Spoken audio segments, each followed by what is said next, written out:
بسم اللہ الرحمن الرحیم۔ السلام علیکم ورحمۃ اللہ وبرکاتہ۔ اللہ کے رسول صلی اللہ علیہ وآلہ وسلم کا خاندان نہایت مبارک تھا۔ اس کی تاریخ آج سے کم و بیش 4000 سال پہلے شروع ہوتی ہے۔ آپ صلی اللہ علیہ وآلہ وسلم کے جد امجد حضرت ابراہیم علیہ السلام عراق کے ایک شہر اور کے باشندے تھے۔ یہ شہر فرات کے مغربی ساحل پر کونے کے قریب واقع تھا۔ اس کی کھدائی کے دوران جو کتبات برآمد ہوئے ہیں ان کے باعث اس شہر کے بارے میں بہت سی تفصیلات منظر عام پر آئی ہیں۔ حضرت ابراہیم علیہ السلام کے خاندان کی بعض تفاصیل اور باشندگان ملک کے دینی اور اجتماعی حالات سے بھی آگاہی ہوئی ہے۔ اس زمانے میں سلطنت بابل عروج پر تھی۔ سلطنت کی مالی حالت مستحکم اور فوجی طاقت زبردست تھی۔ دولت کی کثرت نے بادشاہ کے دماغ میں اس قدر غرور بھر دیا تھا کہ اس نے سلطنت کے بڑے معبد خانے میں اپنے سونے کی مورتی رکھوا دی اور حکم دیا کہ سب لوگ میری مورت کو سجدہ کریں اور منت و نظر و نیاز بھی میرے ہی نام کی ہو۔ اللہ تعالیٰ نے اس قوم کی ہدایت کے لیے حضرت ابراہیم علیہ السلام کو مبعوث کیا۔ ان کا سلسلہ نسب 9 واسطوں سے حضرت نوح علیہ السلام سے جا ملتا ہے۔ بادشاہ کو حضرت ابراہیم علیہ السلام کی دعوت توحید پسند نہ آئی، کیونکہ اسے قبول کرنے کی صورت میں بادشاہ کو خدائی کے درجے سے اتر کر بندہ بننا پڑتا تھا۔ حضرت ابراہیم علیہ السلام کی مخالفت صرف بادشاہ ہی نے نہیں کی بلکہ خود ان کے گھر کے افراد نے بھی کی تھی۔ جب آپ علیہ السلام نے قوم، بادشاہ اور اپنے خاندان کی مخالفت دیکھی تو اپنے وطن سے ہجرت کا فیصلہ کیا۔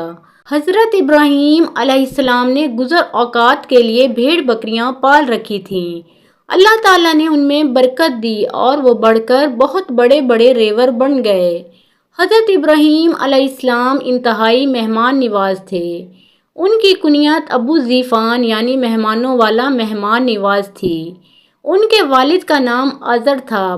بعض علماء نسب نے والد کا نام تارخ بھی بیان کیا ہے۔ جب اس کی عمر 75 سال کی ہوئی تو اس کے ہاں حضرت ابراہیم علیہ السلام پیدا ہوئے۔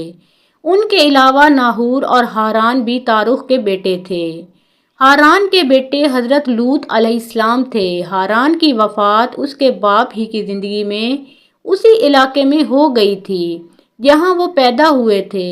یہ کلدانیوں کا علاقہ یعنی بابل کی سرزمین تھی۔ حضرت ابراہیم علیہ السلام کی شکل و صورت کے حوالے سے حدیث میں آتا ہے، میں نے عیسیٰ ابن مریم، موسیٰ اور ابراہیم علیہ السلام کو دیکھا۔ عیسیٰ علیہ السلام سرخ فام، گھنگریالے بالوں اور چوڑے سینے والے تھے اور موسیٰ علیہ السلام گندمی رنگ کے فربہ بدن تھے۔ صحابہ کرام رضی اللہ تعالیٰ عنہما نے عرض کیا اور ابراہیم علیہ السلام ارشاد ہوا اپنے ساتھی محمد صلی اللہ علیہ وآلہ وسلم کو دیکھ لو۔ مراد یہ کہ اللہ کے رسول صلی اللہ علیہ وآلہ وسلم کی مبارک شکل و صورت اپنے جد امجد حضرت ابراہیم علیہ السلام سے ملتی تھی۔ اللہ تعالیٰ نے بچپن ہی سے انہیں عقل سلیم اور رشد و ہدایت سے نواز دیا تھا۔ وہ بڑے ہوئے تو انہیں رسول بنا کر مبعوث فرمایا اور خلیل کا منصب عطا فرمایا۔ حضرت ابراہیم علیہ السلام کا قصہ قرآن پاک میں بہت سے مقامات پر مختلف انداز میں بیان فرمایا گیا ہے۔ اپنے والد کو جس عمدہ انداز میں انہوں نے توحید کی دعوت دی اسے سورہ مریم آیت 41 سے لے کر 48 میں پڑھیے۔ یہاں اتنی بات بیان کیے دیتا ہوں کہ انہوں نے دعوت توحید کا آغاز اپنے گھر سے کیا اور اپنے مشرک باپ کو بڑے ادب سے تبلیغ کی، مگر باپ نے اتنا ہی نامناسب رویہ اختیار کرتے ہوئے حضرت ابراہیم علیہ السلام کو سخت دھمکی دی۔ قیامت والے دن ان کے باپ کے انجام کے بارے میں صحیح بخاری کی روایت میں ہے کہ وہ نجاست میں لتھڑا ہوا ایک بچھو کی شکل میں نظر آئے گا جسے ٹانگوں سے پکڑ کر جہنم میں پھینک دیا جائے گا۔ حضرت ابراہیم علیہ السلام کی قوم کے لوگ سال میں ایک بار شہر سے نکل کر عید یعنی قومی جشن منانے جایا کرتے تھے۔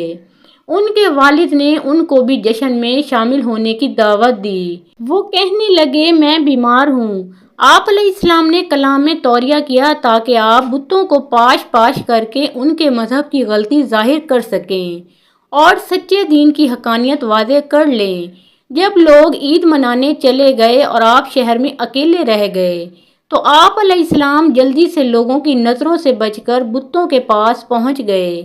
ان کو خوب سجا بنا کر ایک کمرے میں رکھا گیا تھا۔ ان کے سامنے طرح طرح کے کھانے رکھے ہوئے تھے۔ حضرت ابراہیم علیہ السلام نے ان کا مذاق اڑایا اور ازراہ استہزاء پوچھا، تم کھاتے کیوں نہیں؟ تمہیں کیا ہوا ہے؟ تم بولتے کیوں نہیں ہو؟ پھر انہوں نے ایک بسولہ یعنی لوہے کا ایک بھاری ہتھیار جس سے بڑھئی لکڑی کاٹتے ہیں ہاتھ میں لیا، سوائے بڑے بت کے تمام بتوں کو مار مار کر ٹکڑے ٹکڑے کر دیا۔ قرآن پاک میں آتا ہے کہ سوائے بڑے بت کے سب کو توڑ دیا کہ شاید وہ اس کی طرف رجوع کریں۔ روایات میں ہے کہ بعد ازاں آپ علیہ السلام نے بسولہ بڑے بت کے ہاتھ میں رکھ دیا تاکہ یہ تاثر ملے کہ اسے اپنے ساتھ چھوٹے بتوں کی عبادت ہوتے دیکھ کر غصہ آ گیا، اس لیے اس نے انہیں توڑ پھوڑ کر رکھ دیا۔ جب لوگ جشن سے فارغ ہو کر آئے اور اپنے معبودوں کا یہ حشر دیکھا تو کہنے لگے، ہمارے معبودوں کو کس نے توڑا ہے؟ یہ کام کس نے کیا ہے؟ کچھ لوگوں نے کہا کہ ہم نے ایک جوان کو ان کا ذکر کرتے ہوئے سنا ہے، اسے ابراہیم کہتے ہیں، وہ ان کے عیب بیان کرتا ہے، ان کی تحقیر و تذلیل کرتا ہے، اس نے پیچھے رہ کر انہیں توڑا ہے۔ لوگ کہنے لگے، اسے لوگوں کے سامنے لاؤ تاکہ وہ گواہ رہیں۔ حضرت ابراہیم علیہ السلام یہی چاہتے تھے کہ سب لوگ جمع ہو جائیں تو تمام بت پرستوں کے سامنے ان کا عقیدہ غلط ہونے کی دلیل پیش کی جائے۔ چنانچہ سب لوگ جمع ہو گئے۔ حضرت ابراہیم علیہ السلام بھی اس مجمع عام کے سامنے آ گئے۔ لوگوں نے حضرت ابراہیم علیہ السلام سے پوچھا کہ اے ابراہیم، کیا ہمارے معبودوں کا یہ حشر تم نے کیا ہے؟ تو انہوں نے کہا، یہ کام ان کے اس بڑے بت نے کیا ہوگا، اگر یہ بولتے ہیں تو ان سے پوچھ لو۔ اب قوم نے غور و فکر کیا، اپنے سر جھکا لیے، پھر اپنے آپ کو خود ملامت کرنے لگے کہ تم نے خود ہی غلطی کی کہ ان کے پاس کوئی چوکی دار اور محافظ نہیں چھوڑا۔ وہ حیرت زدہ ہو کر حضرت ابراہیم علیہ السلام سے کہنے لگے کہ تمہیں معلوم ہے کہ یہ بت باتیں نہیں کرتے، پھر آپ ہمیں کیوں کہتے ہیں کہ ان سے پوچھ لو؟ چنانچہ قرآن پاک کے الفاظ میں حضرت ابراہیم علیہ السلام نے انہیں جو جواب دیا وہ اس طرح سے تھا، پھر تم اللہ کو چھوڑ کر ایسی چیزوں کو پوجتے ہو جو تمہیں نہ کوئی فائدہ دے سکیں اور نہ نقصان پہنچا سکیں۔ طوف ہے تم پر اور جن کو تم اللہ کے سوا پوجتے ہو ان پر بھی، کیا تم عقل نہیں رکھتے؟ قوم نے لاجواب ہونے پر وہی رویہ اپنایا جو ہر سرکش اور متکبر شکست کھانے پر اختیار کرتا ہے۔ لہذا مشرک قوم نے اکٹھے ہو کر حضرت ابراہیم علیہ السلام کو نشان عبرت بنانے کا پروگرام بنایا۔ بت پرست کہنے لگے، ایک عمارت بناؤ، اس میں آگ جلاؤ، پھر اس کو آگ کے ڈھیر میں ڈال دو۔ چنانچہ انہوں نے ہر ممکن جگہ سے ایندھن جمع کرنا شروع کیا اور ایک مدت تک اکٹھا کرتے رہے۔ نوبت یہاں تک پہنچ گئی کہ اگر کوئی عورت بیمار ہو جاتی تو یہی نظر مانتی کہ اگر مجھے شفا ہو گئی تو میں ابراہیم علیہ السلام کو نذر آتش کرنے کے لیے اتنا ایندھن دوں گی۔ پھر عمارت کے اندر ایک وسیع ہموار جگہ میں تمام ایندھن رکھ کر اسے آگ لگا دی گئی۔ آگ روشن ہوئی، بھڑکی، اس کے شعلے بلند ہوئے اور اس سے اتنی چنگاریاں اڑنے لگیں جو اس سے پہلے کبھی کسی نے نہ دیکھی تھیں۔ فارس کے بدوؤں میں سے ہیزن نامی کردی شخص نے ایک منجنیق بنائی۔ یہ آلہ سب سے پہلے اسی شخص نے بنایا تھا۔ اللہ تعالیٰ نے اسے زمین میں دھنسا دیا، وہ قیامت تک دھنستا ہی چلا جائے گا۔ لوگوں نے آپ علیہ السلام کو پکڑ کر باندھ دیا اور مشقیں کس دیں۔ اس وقت آپ علیہ السلام کی زبان پر حسبنا اللہ و نعم الوکیل کے الفاظ تھے، یعنی ہمیں اللہ کافی ہے اور وہ اچھا کار ساز ہے۔ اللہ تعالیٰ نے آگ کو حکم دیا، اے آگ سرد ہو جا اور ابراہیم علیہ السلام پر سلامتی والی بن جا۔ سلامتی والی سے مراد یہ ہے کہ اتنی ٹھنڈی نہ ہو جانا کہ حضرت ابراہیم علیہ السلام کو اس کی ٹھنڈک سے تکلیف محسوس ہو۔ صحیح بخاری میں شریک رضی اللہ تعالیٰ عنہا سے روایت ہے کہ اللہ تعالیٰ کے رسول صلی اللہ علیہ وآلہ وسلم نے چھپکلی کو ہلاک کرنے کا حکم دیا کہ وہ حضرت ابراہیم علیہ السلام کی آگ تیز کرنے کے لیے بھونکے مارتی تھی۔ حضرت کعب احبار رضی اللہ تعالیٰ عنہ کہتے ہیں کہ آگ نے حضرت ابراہیم علیہ السلام کی صرف وہ رسیاں جلائیں جن سے وہ باندھے گئے تھے۔ بہرحال کفار نے حضرت ابراہیم علیہ السلام پر فتح پانے کی بہت کوشش کی، لیکن وہ مغلوب ہوئے۔ اللہ تعالیٰ نے سورۃ انبیاء میں فرمایا ہے، اور ان لوگوں نے تو ابراہیم علیہ السلام کا برا چاہا تھا مگر ہم نے انہیں کو نقصان میں ڈال دیا۔ بلا شبہ یہ ایک کڑی آزمائش تھی جس میں حضرت ابراہیم علیہ السلام پورے اترے اور کامیاب ہوئے۔ قرآن پاک نے ابو الانبیاء کا ایک سرکش اور ظالم بادشاہ کے ساتھ مناظرے کا ذکر بھی کیا ہے۔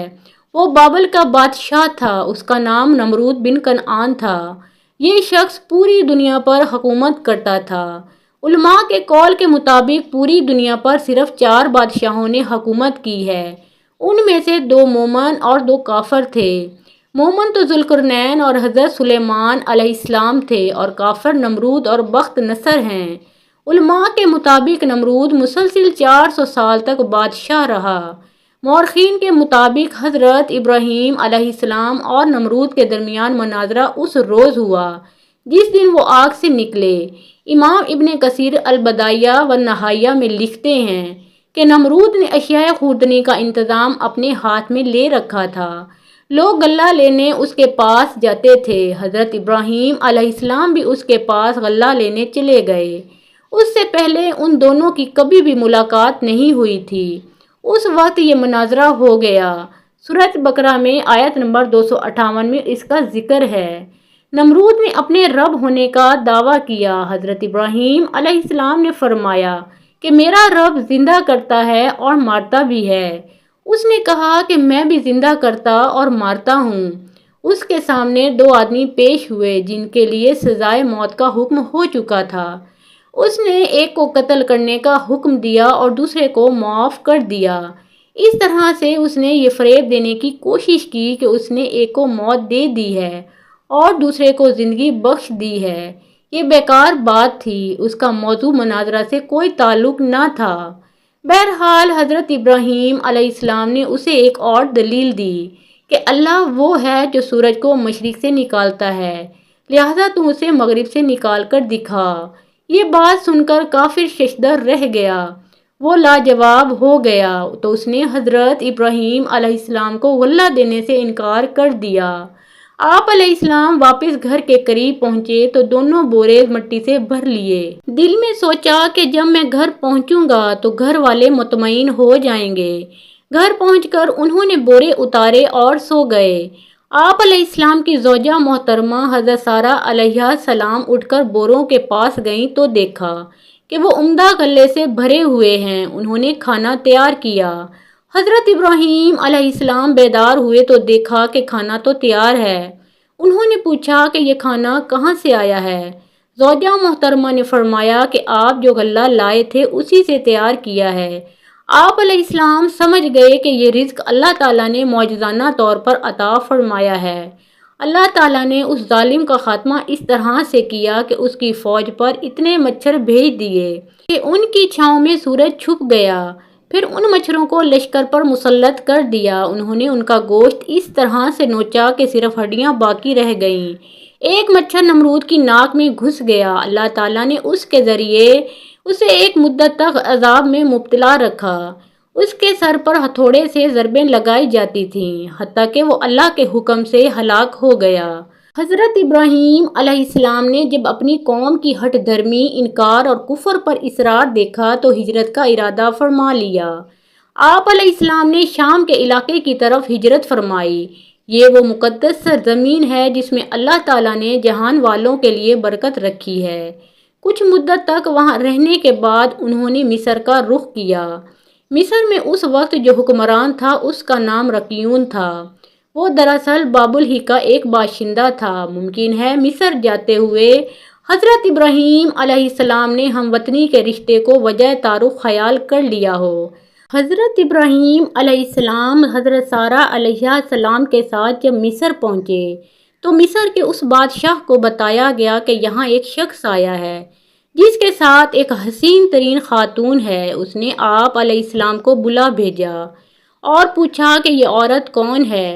اس بادشاہ کا معاملہ یہ تھا کہ اگر وہ بھائی بہن کو ایک ساتھ پاتا تو بہن کو کوئی نقصان نہیں پہنچاتا تھا، اس لیے آپ علیہ السلام نے فرمایا کہ یہ میری بہن ہے۔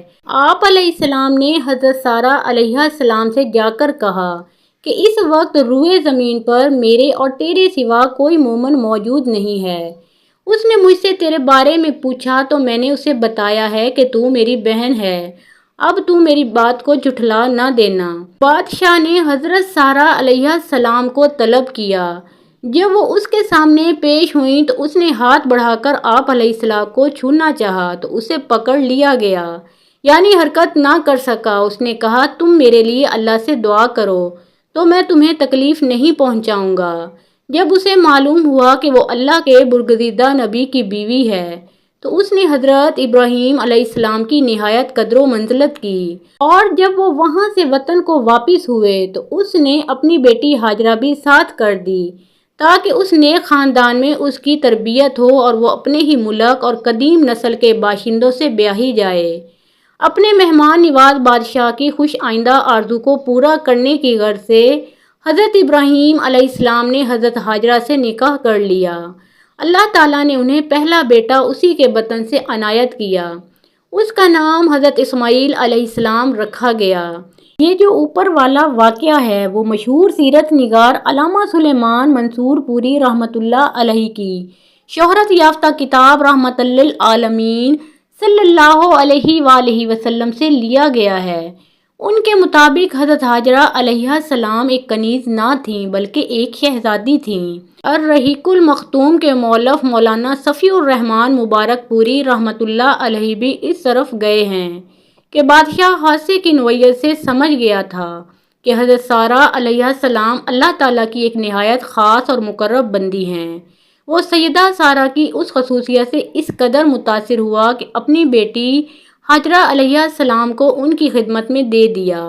پھر سیدہ سارہ علیہ السلام نے حضرت ہاجرہ علیہ السلام کو حضرت ابراہیم علیہ السلام کی زوجیت میں دے دیا۔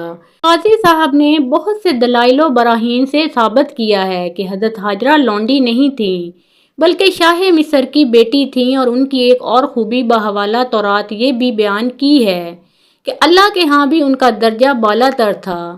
اللہ کے فرشتے حضرت ہاجرہ علیہ السلام کے سامنے خود آتے اور اللہ تعالیٰ کا حکم پہنچایا کرتے تھے، مگر حضرت سارہ علیہ السلام کے سامنے کبھی کوئی فرشتہ نہیں آیا۔ بہرحال حقائق کے متلاشی قاضی صاحب کی رحمت للعالمین کا مطالعہ فرمائیں، ان پر حقیقت حال واضح ہو جائے گی۔ حضرت ابراہیم علیہ السلام حضرت سارہ علیہ السلام اور حضرت ہاجرہ علیہ السلام کو ہمراہ لے کر فلسطین واپس آئے۔ پھر اللہ تعالیٰ نے حضرت ابراہیم علیہ السلام کو حضرت ہاجرہ علیہ السلام کے بطن سے ایک فرزند ارجمند حضرت اسماعیل علیہ السلام عطا فرمایا۔ اس پر حضرت سارہ علیہ السلام کو جو بے اولاد تھیں بڑی غیرت آئی۔ اسی دوران حضرت ابراہیم علیہ السلام نے اللہ تعالیٰ کی طرف سے اشارہ پا کر دونوں ماں بیٹے کو ایک جگہ سے دوسری جگہ منتقل کر دیا۔ بعد میں اللہ تعالیٰ نے ایسے حالات پیدا کر دیے کہ آپ علیہ السلام اللہ کے حکم سے ان دونوں کو لے کر حجاز تشریف لے گئے۔ وہاں ایک بے آب و گیاہ وادی میں بیت اللہ شریف کے قریب ٹھہرا دیا۔